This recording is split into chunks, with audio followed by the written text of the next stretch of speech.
Please hand raise कर दीजिए अगर आपको साउंड ऑडिबल है, please raise your hand. Okay बच्चों, हम डिस्कस कर रहे हैं एनिमल टिश्यूज के बारे में। सर रिकॉर्डिंग स्टार्ट कर दो।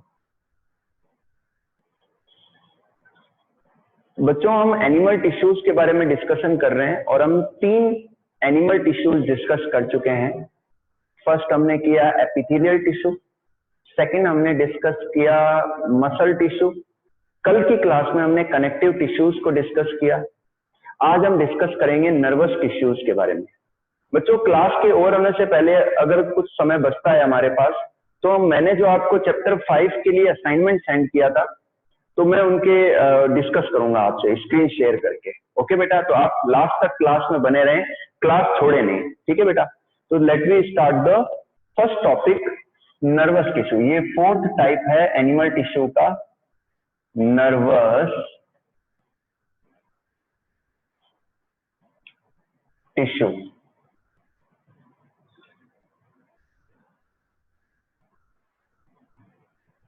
ठीक है बच्चों, चलिए बच्चों, नर्वस टिश्यू जो है न्यूरॉन के मिलने से बनता है। Neuron is the structural and functional unit of the nervous system. Okay बेटा, तो न्यूरॉन सेल है नर्वस सिस्टम की, नर्वस टिश्यू की, और इनके मिलने से नर्वस टिश्यूज बनते हैं। नर्वस टिश्यू से हमारा नर्वस सिस्टम बनता है, हमारा ब्रेन का फॉर्मेशन होता है, स्पाइनल कोड का फॉर्मेशन होता है, पेरिफेरल जो नर्वस सिस्टम है उसका फॉर्मेशन होता है, sympathetic nervous system, parasympathetic nervous system. तो कंप्लीट नर्वस सिस्टम का जो डेवलपमेंट है या जो फॉर्मेशन है, that is happen by the help of nervous tissues. Okay बेटा, तो नर्वस टिश्यू के अंदर हम किसको डिस्कस करेंगे? न्यूरॉन के बारे में डिस्कस करेंगे। तो आप सभी मेरे साथ ज्वाइन करें, मैं न्यूरॉन की स्केच ड्रॉ कर रहा हूं।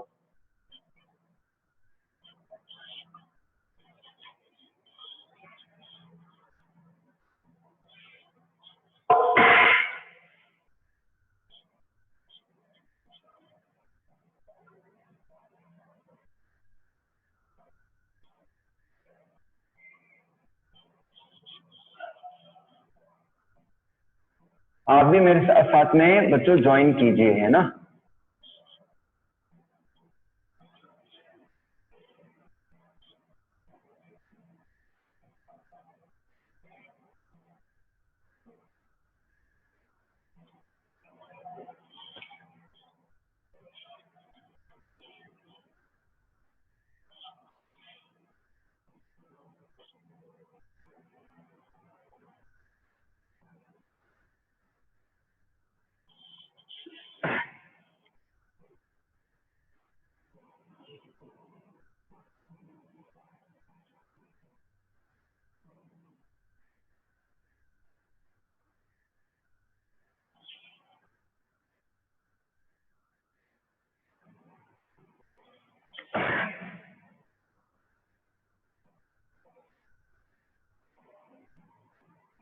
ये देखिए बच्चों, इस तरीके से अब मैं जो ड्रॉ कर रहा हूं, ये जो पार्ट है ये डेंड्राइट पार्ट है।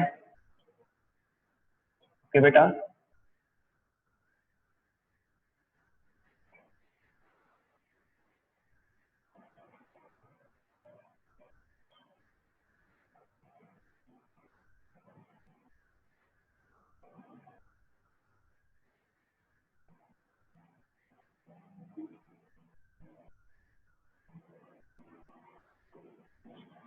ठीक है बच्चों।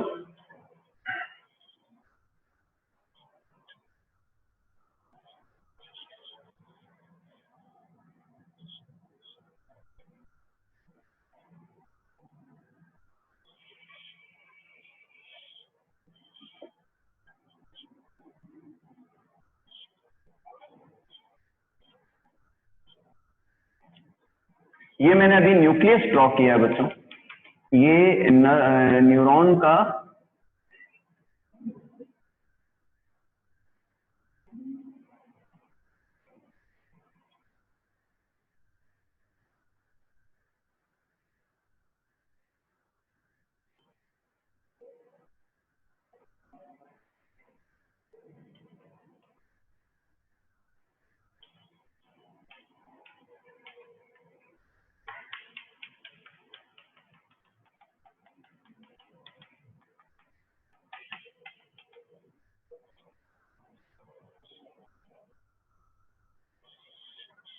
ये देखिए,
ये देखिए बच्चों, ये कंप्लीट स्केच है न्यूरॉन का। अब मैं इनको लेबल कर देता हूं जिससे आपको और थोड़ा बेटर समझ में आ जाए। बच्चों ये जो एमर्जेस है ना, ये हैं dendrites, these are the dendrites. Okay बेटा, ये क्या है? डेंड्राइट्स हैं। इसके अलावा ये जो पार्ट है ना, इसे हम क्या कहते हैं? इसे हम कहते हैं सेल बॉडी। इन्हें हम क्या कहते हैं? सेल बॉडी और साइटोन। क्या कहते हैं? साइटोन कहते हैं। ओके बच्चों, इसके अलावा ये जो है ना, ये है नीसल्स ग्रेन्यूल्स। ये क्या है? जो कि राइबोसोम के पार्टिकल्स हैं, नीसल ग्रेन्यूल्स।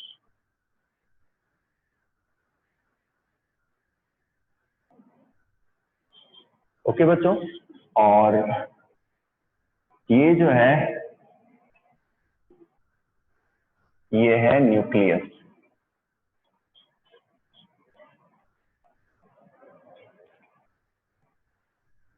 ओके बच्चों, दिस इज द न्यूक्लियस। ठीक है बेटा, चलिए। और ये जो फाइबर्स है ना इसके अंदर, तो इसे हम क्या कहते हैं? इन्हें हम कहते हैं न्यूरोफाइब्रिल्स। क्या कहते हैं? न्यूरो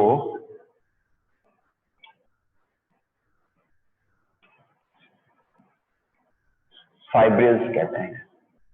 ओके बच्चों, और ये जो सेल, अच्छा अब देखिए, ये जो सिंगल एक्सटेंशन है, ठीक है ना, ये सिंगल जो एक्सटेंशन है, इसे हम क्या कहते हैं? एक्सोन कहते हैं। क्या कहते हैं? This is the axon. ये क्या है बेटा? ये है एक्सोन। ओके, और ये जो सेल्स हैं जो इनको सराउंड कर रही है, तो इन सेल्स को हम क्या कहते हैं? Schwann cells. क्या कहते हैं बेटा? हम इन सेल्स को हम कहते हैं स्वान सेल। ओके, चलिए। अच्छा बच्चों, स्वान सेल के अंदर ये जो है, ये इनका न्यूक्लियस है। ओके, और इनकी जो मेम्ब्रेन है ना, इन मेम्ब्रेन को हम कहते हैं न्यूरीलेमा। क्या कहते हैं?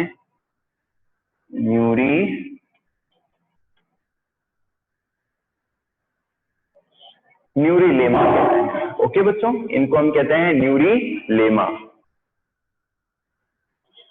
चलिए, ये जो है ना, ये जो फैट का डिपोजिट स्वान सेल्स के द्वारा बच्चों फैट का रिलीज होता है।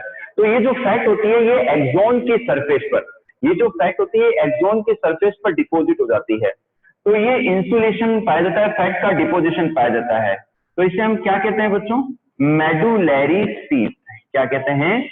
मेडुलरी सीथ कहते हैं। ओके, और इन्हें हम कहते हैं माइलिन सीथ। क्या कहते हैं? Myelin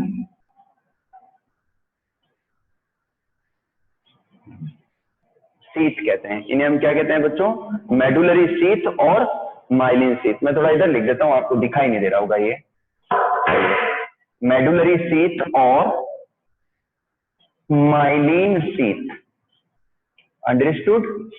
So the fat deposition found over the surface of axon is called medullary sheath और myelin sheath। अब बच्चों देखिए, एक श्वान सेल के बाद में दूसरी श्वान सेल के बीच में ये जो गैप है, ये जो गैप है ना, इन गैप्स को हम कहते हैं रेनवियर्स, क्या कहते हैं बेटा, रेनवियर्स नोड, क्या कहते हैं बेटा, रेनवियर्स नोड कहते हैं इन गैप्स को। ओके, अब देखिए बच्चों, ये जो एंड है ना, ये जो किनारे हैं, इन किनारों को हम कहते हैं एक्सोन टर्मिनल एंड, क्या कहते हैं, एक्सोन टर्मिनल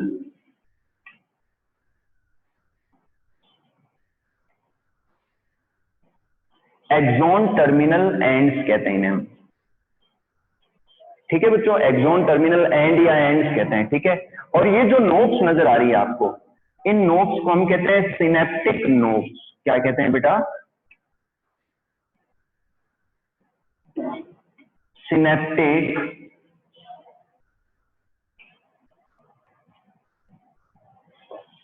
क्या कहते हैं, सिनेप्टिक नोब कहते हैं। ओके बच्चों, तो मैं आपको बता देता हूं, ये डेंड्राइट पार्ट है, ये जो है पार्ट, इसे सेल बॉडी और साइटोन कहते हैं।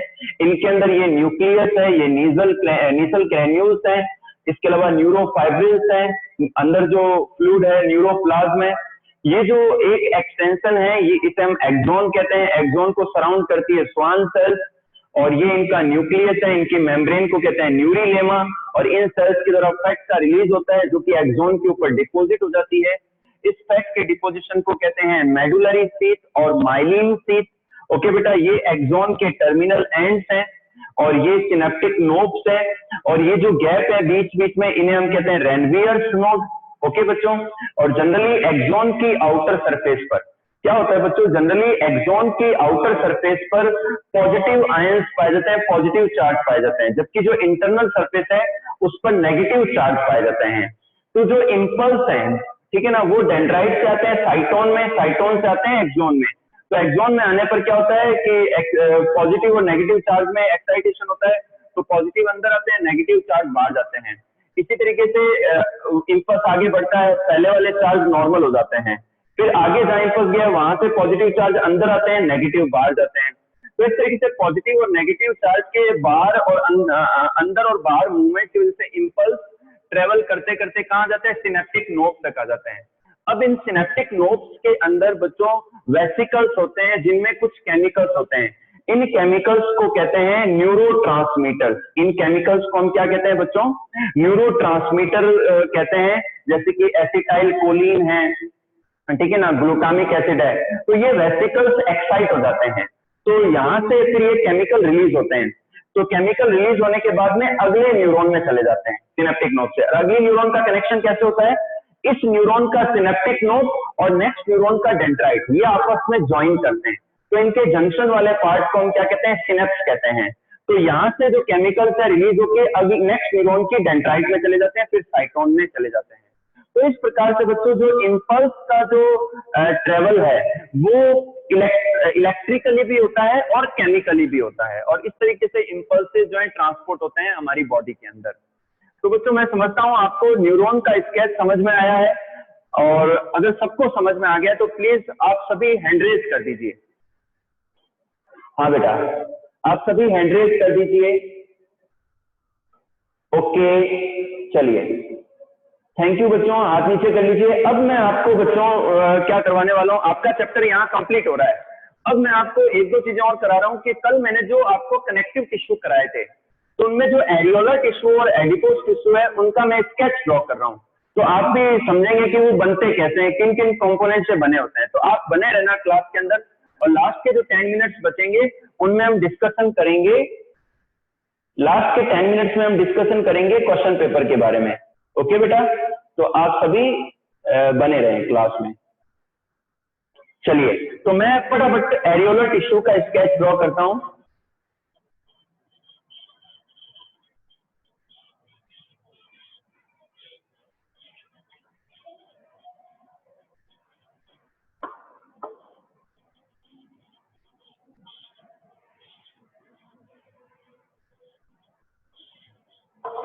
यस बच्चों, अब मैं ले रहा हूं एरियोलर टिश्यू।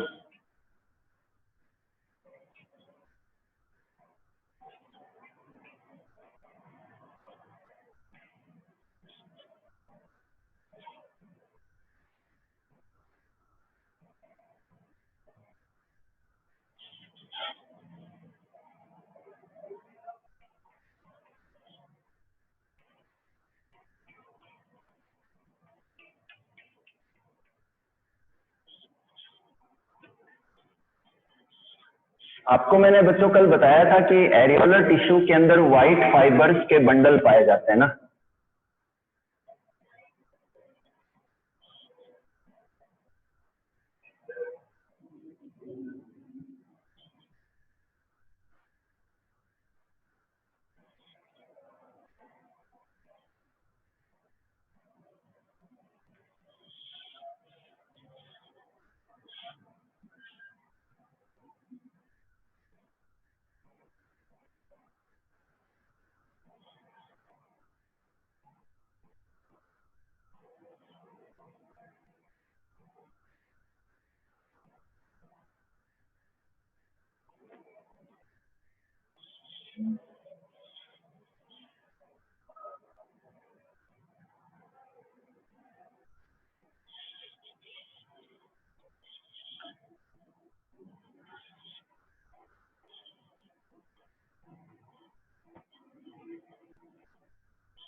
ये जो स्केच है मैं बना रहा हूँ एरियोलर टिश्यू के लिए, इसको बना के जब मैं समझाऊंगा आपको तो आपको पता चल जाएगा कि जो एरियोलर टिश्यू है वो किन किन कंपोनेंट्स के मिलने से बनते हैं। ओके बेटा,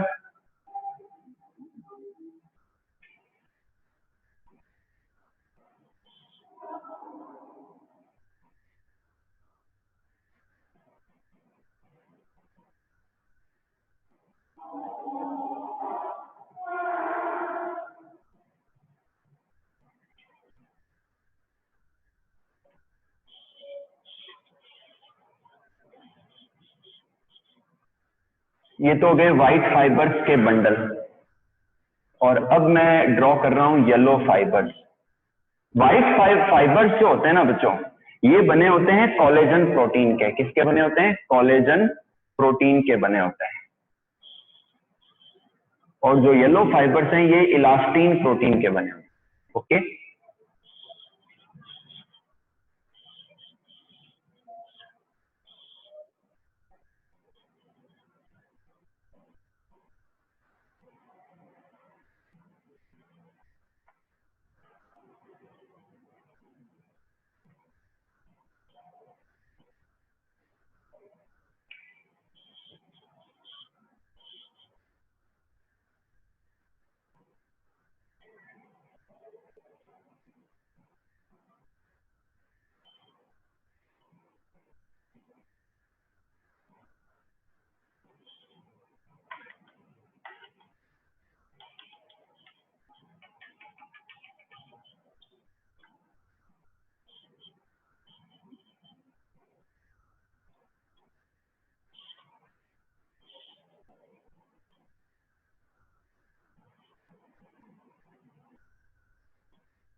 ये देखिए बच्चों, आपको क्लियरली नजर आ रहा होगा, ये स्केच है एरियोलर टिश्यू का। अब मैं लेबल कर देता हूं, ये तो है हिस्टियोसाइट। हिस्टियोसाइट, साइट जो वर्ड आता है ना बच्चों, CYTE, जो साइट वर्ड है that is utilises for the cell. Cyte word मतलब सेल। ओके, साइट का मीन होता है सेल। ओके, चलिए, इन्हें हम जो हिस्टियोसाइट है इन्हें हम बच्चों मास्ट सेल भी कहते हैं। क्या कहते हैं? मास्ट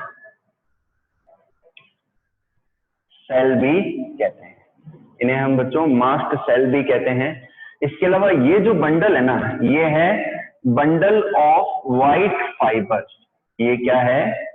bundle of white fibres, bundle of white fibres.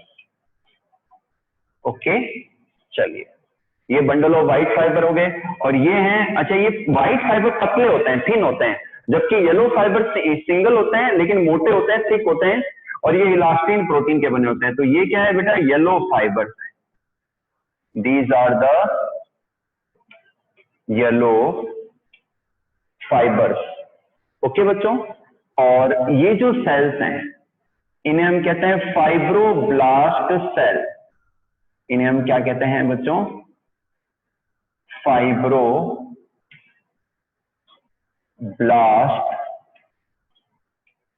Cell. इन्हें हम क्या कहते हैं? फाइब्रोब्लास्ट सेल कहते हैं। और ये जो सेल्स हैं, ठीक है ना, इन्हें हम कहते हैं मैक्रोफाज। ठीक है ना, तो ये क्या करती हैं? जो फॉरेन एजेंट्स होते हैं उनको एनगल्फ करके डाइजेस्ट करती हैं, किल कर देती हैं। तो इन्हें हम क्या कहते हैं बच्चों? मैक्रोफाज सेल्स कहते हैं। ठीक है ना, मैक्रोफाज सेल्स कहते हैं। ओके, और बाकी जो फ्लूइड है ये मैट्रिक्स पार्ट है। ये क्या है? मैट्रिक्स है। ओके बच्चों, तो this is the sketch of areolar tissue. This is the sketch of areolar tissue. आप देख लीजिए इसे। ठीक है बेटा, और ये किन किन के बने होते हैं? White fibres, yellow fibres, histiocyte और mast cell, fibroblast cell and macrophage cell. Okay बेटा, और इन्हें हम पैकेजिंग टिश्यू कहते हैं। ये ब्लड वेसल्स को सराउंड करते हैं, बॉडी ऑर्गन्स को सराउंड करते हैं, बॉडी ऑर्गन्स को इंटैक्ट करते हैं, कनेक्ट करते हैं। ओके बेटा, चलिए मैं इसको रफ कर रहा हूं।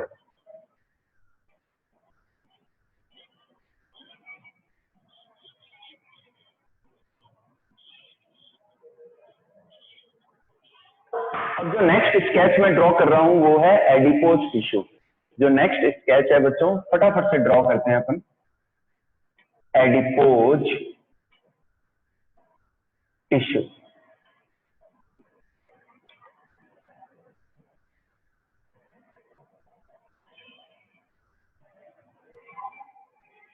Adipose tissue.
बच्चों जो एडिपोज टिश्यू होते हैं ये सब क्यूटेनियस पार्ट में पाए जाते हैं, और ये इनकी जो सेल्स होती हैं उन्हें हम फैट सेल या एडिपोसाइट सेल कहते हैं। क्या कहते हैं? फैट सेल या एडिपोसाइट सेल्स कहते हैं। और इनका काम होता है फैट को स्टोर करना। क्या करना? फैट को स्टोर करना।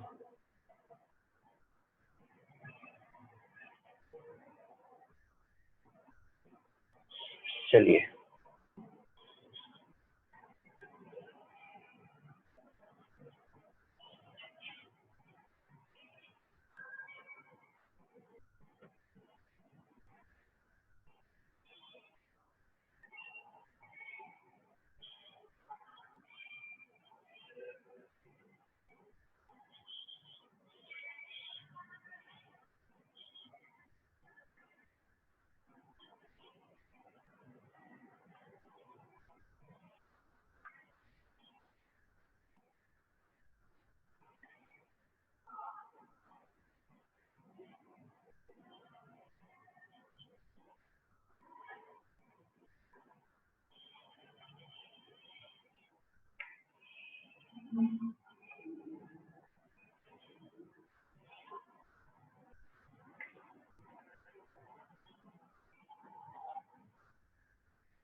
ये देखिए बच्चों,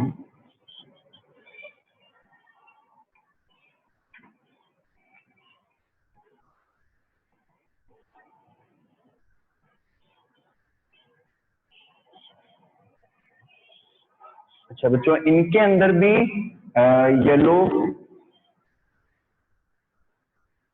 फाइबर्स पाए जाते हैं एंड वाइट फाइबर्स भी पाए जाते हैं। ओके बेटा,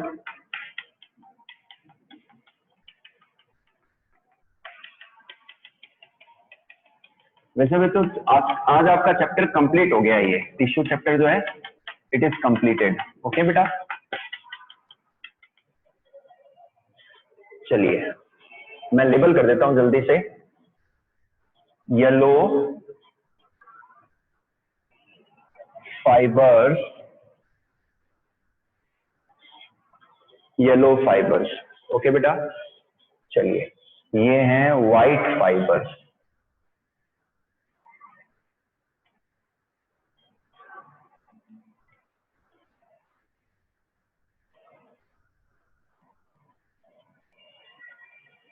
ओके, और ये है फैट सेल। ये क्या है? फैट सेल, जिसे हम एडिपोसाइट भी कहते हैं। क्या कहते हैं? फैट सेल और एडिपोसाइट। और ये है एम्प्टी एम्प्टी फैट सेल, यानी कि इनमें फैट नहीं है। Empty fat cell. और यहां बच्चों मैंने ये पिंक कलर में ड्रॉ किया ना, तो ये फैट ग्लोब्यूल है। ये क्या है? ये है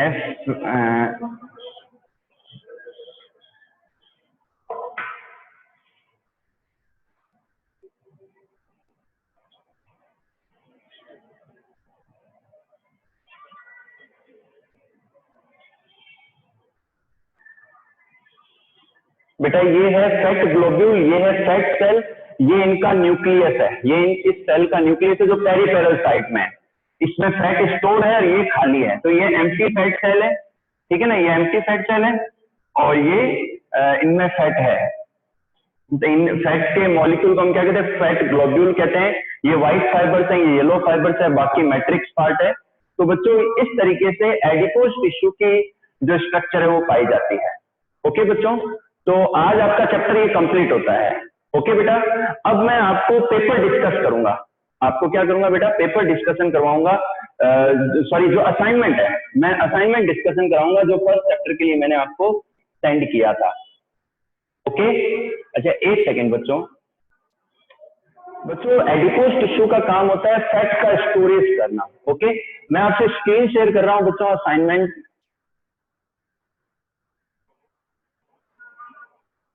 हाँ, अब आप सभी को स्क्रीन शेयर के द्वारा दिखाई दे रहा है, ठीक है ना?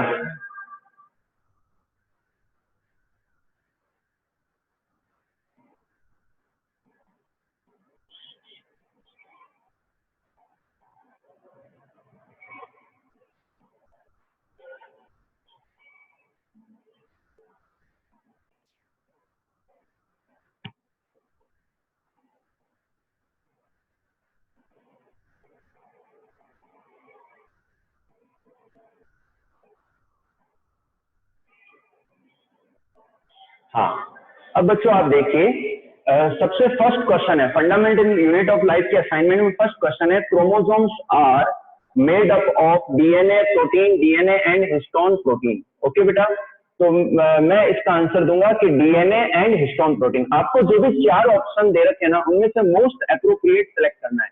तो इसमें C option DNA and histone protein is the right answer. Okay बेटा, second question is the undefined nuclear region of prokaryotes are known as. हाँ, मैं पवित्र से बात करूंगा, मैं लास्ट में बात करूंगा, पहले ये असाइनमेंट डिस्कस करने दो बेटा। सेकंड क्वेश्चन है कि जो प्रोकैरियोट्स का जो न्यूक्लियर रीजन है उसे क्या कहते हैं, तो उसका आंसर है न्यूक्लियोइड। क्या है आंसर बेटा? न्यूक्लियोइड। सभी से बाद में बात करूंगा, पहले ये असाइनमेंट देख लीजिए आप। The plasma membrane of all living cells, the plasma membrane of all living cell is selectively permeable. C option is the right answer.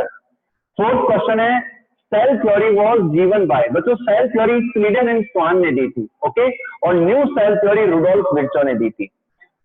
इसका राइट आंसर ए होगा। क्वेश्चन 5 है प्लाज्मोलाइसिस इन ए प्लांट सेल डिफाइंड एज। तो इसमें से most appropriate कौन सा है? Shrinkage of the cytoplasm in hypertonic solution. Hypertonic solution में साइटोप्लाज्म के श्रिंकेज को हम क्या कहते हैं? प्लाज्मोलाइसिस कहते हैं। ओके बेटा, चलिए नेक्स्ट लेते हैं question 6। Organelle other than nucleus containing DNA. Nucleus के अलावा कौन सा ऑर्गेनेल है जो डीएनए कंटेन करता है? तो इसका राइट आंसर है माइटोकॉन्ड्रिया। क्या है आंसर? माइटोकॉन्ड्रिया। क्वेश्चन 7 है living cells were discovered by. बच्चों living cells Antonie van Leeuwenhoek के द्वारा डिस्कवर की गई थी। क्वेश्चन 8 है लाइसोसोम कंटेन। लाइसोसोम में बच्चों हाइड्रोलाइटिक एंजाइम्स पाए जाते हैं जो वेस्ट सब्सटेंसेस और फूड सब्सटेंसेस को डाइजेस्ट करते हैं। तो B is the right answer. Question 9 is respiratory enzymes are present in which cell organelle in eukaryotic cells. जो रेस्पिरेटरी एंजाइम्स हैं वो बच्चों माइटोकॉन्ड्रिया के अंदर पाए जाते हैं यूकैरियोटिक सेल्स में। क्वेश्चन 10 है which is the site of lipid synthesis. बच्चों smooth endoplasmic reticulum is the site of lipid synthesis. तो A is the right answer. Question 11 है न्यूक्लियस वाज डिस्कवर्ड बाय। बच्चों न्यूक्लियस की डिस्कवरी रॉबर्ट ब्राउन ने की थी। किसने की थी? रॉबर्ट ब्राउन ने। तो B is the right answer. Question 12 बच्चों एनिमल सेल को कलर करने के लिए, स्टेन करने के लिए मिथाइलिन ब्लू काम में लेते हैं। ओके बेटा, तो ह्यूमन चीक सेल्स भी एक एनिमल सेल है, तो इसकी स्टेनिंग के लिए मिथाइलिन ब्लू जो है वो काम में लिया जाता है। तो B is the right answer. Question 13 is onion cells are commonly stained by. जो अनियन सेल्स है उसको कॉमनली सेफ्रेनिन के द्वारा, प्लांट सेल को सेफ्रेनिन के द्वारा स्टेन किया जाता है। तो A is the right answer. बच्चों मैंने आपको बताया था असाइनमेंट पूरा नोट कर लेना है, लेकिन जो शॉर्ट आंसर और लॉन्ग आंसर है वो आपको करने नहीं है, क्योंकि आपको नोट्स में वो आंसर्स हैं। आपको तो खाली ऑब्जेक्टिव पार्ट टिक लगाना है और वन वर्ड वाले। क्वेश्चन 14 का जो है what do you meant by ओमनस सेलुला ए सेलुला। तो क्वेश्चन 14 का ओमनस सेलुला ई सेलुला का मीन है the new cells are form by division in pre existing cells. Question 15 है oxysomes are the part of which cell organelle. बच्चों ऑक्सीजोन्स माइटोकॉन्ड्रिया के क्रिस्टा पर पाए जाते हैं। इंटरनल मेम्ब्रेन के फोल्ड होने पर जो क्रिस्टा बनते हैं उनके ऊपर पाए जाते हैं। क्वेश्चन 16 है name the membrane which covers the vacuole in plant cell. तो इसका राइट आंसर है tonoplast. Question 17 what are dictyosomes. बच्चों जो मेम्ब्रेन से सराउंडेड जो स्टॉक लाइक जो स्ट्रक्चर्स होती हैं दे आर डिक्टियोजोन्स, और एनिमल्स में इन्हें गोल्जी बॉडीज कहते हैं। Question 18 name the plastids which store oil, starch and protein granules. बच्चों ल्यूकोप्लास्ट फूड को स्टोर करते हैं। जो ल्यूकोप्लास्ट है वो फूड को स्टोर करते हैं, लेकिन इसमें आपको अलग अलग बताना है कि ऑयल को कौन स्टोर करता है, फैट को, ऑयल को, घी को, उनको करता है इलियोप्लास्ट स्टोर। स्टार्च को स्टोर करता है एमाइलोप्लास्ट, और प्रोटीन को स्टोर करते हैं प्रोटीनोप्लास्ट और एल्यूमिनोप्लास्ट। फिर क्वेश्चन 19 है डिफ्यूजन क्या है कि जो मॉलिक्यूल्स है, जो सब्सटेंसेज हैं, उनके मॉलिक्यूल्स का अपनी हाई कॉन्सेंट्रेशन से अपने लो कॉन्सेंट्रेशन की और मूवमेंट को डिफ्यूजन कहते हैं। क्वेश्चन 20 इज दो यूनिसेलुलर ऑर्गेनिजम्स के एग्जांपल बताइए। अमीबा, बैक्टीरिया, पैरामीशियम, ये सभी यूनिसेलुलर ऑर्गेनिजम्स के एग्जाम्पल हैं। ओके बेटा, तो आज के असाइनमेंट को हम इतना ही डिस्कस करेंगे। बाकी क्वेश्चंस के आंसर आपको नोट्स में मैंने समझा रखे हैं, बता रखे हैं, तो वो आपको नोट नहीं करने, क्वेश्चंस नोट कर लीजिए कि इस प्रकार के क्वेश्चंस आपको पूछे जा सकते हैं एग्जाम्स के दौरान। तो मैं इसको स्टॉप कर रहा हूँ स्क्रीन शेयरिंग को। हाँ चलिए अब